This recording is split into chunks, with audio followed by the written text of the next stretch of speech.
Welcome back to my 100 Day Drawing Challenge 2020. Today is day number 13 and the prompt is water.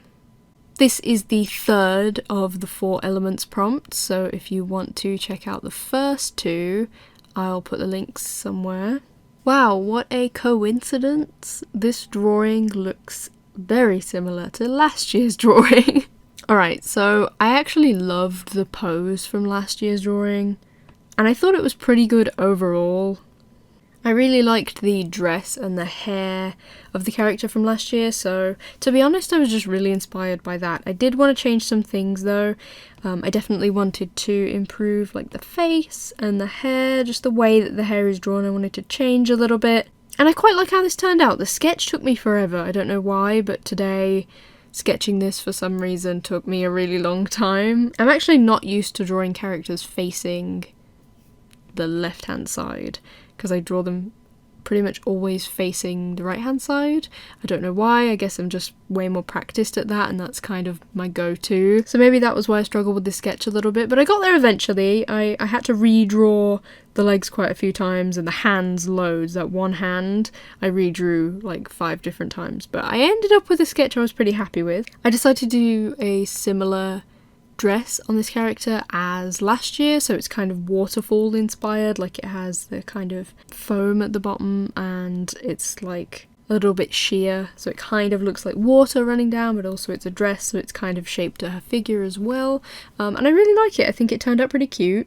I put it a little bit more behind her this year. In last year's drawing, the dress is just kind of in front of her, like falling down in front of her legs, I suppose, but in this year's drawing I decided to change the silhouette just a little bit, so it's more behind her and then you can just see it like parting at the front, I guess. I kept the colour palette really similar to last year as well, just used a lot of different shades of blue, which of course is fitting for a water prompt.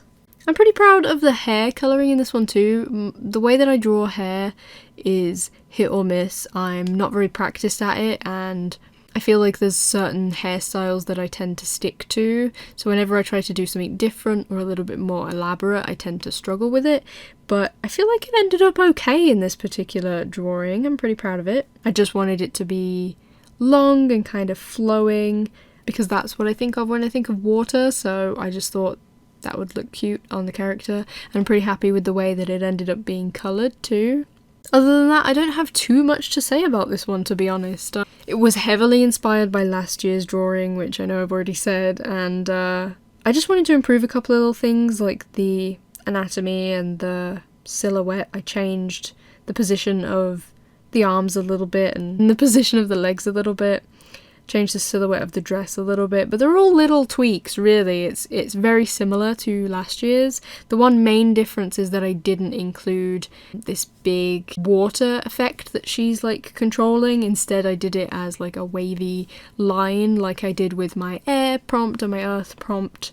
And to be honest, the only thing that I really dislike about this drawing is that magical effect, that kind of wavy line that I put in with the glitter pen. I don't know why I keep doing this, but I keep jumping in with these glitter pens and thinking it'll be fine without planning it out beforehand, and it ends up really messy. So if there was one major thing that was bothering me about this illustration, that is absolutely it.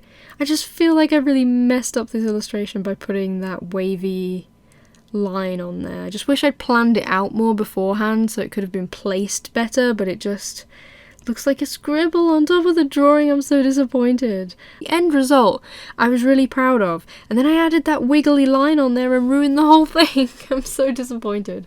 But that's all anyway. I hope you enjoy the illustration regardless. I hope that that wiggly line isn't too distracting from the character, because I think the character looks really cute.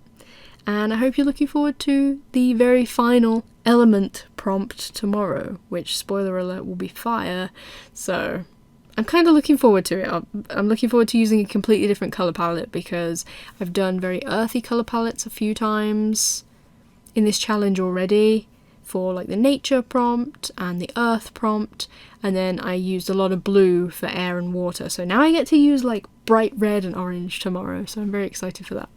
That's all for today. If you're interested, there's a link to the full challenge playlist on screen and in the description. Subscribe if you'd like to keep up with me completing this challenge, and I'll see you tomorrow for another prompt. Take care.